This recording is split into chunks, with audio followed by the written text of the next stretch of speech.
คือจอมใจคนจนจอมน้องมีน้ำใจประเสริฐเหลือล้นเพื่อยอดหญิงพาจะทนคิดคนสร้างตนให้สมจอมใจ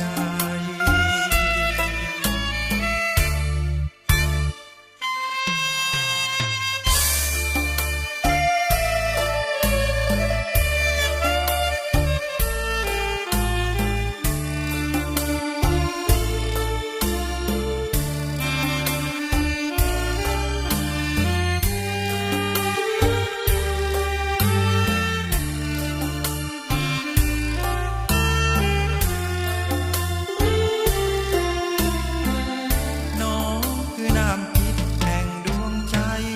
น้องคือแสงไฟส่องทางสี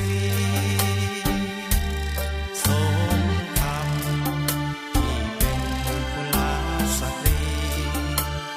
โอ้คนดีน้องคือจอมใจคนจนจอ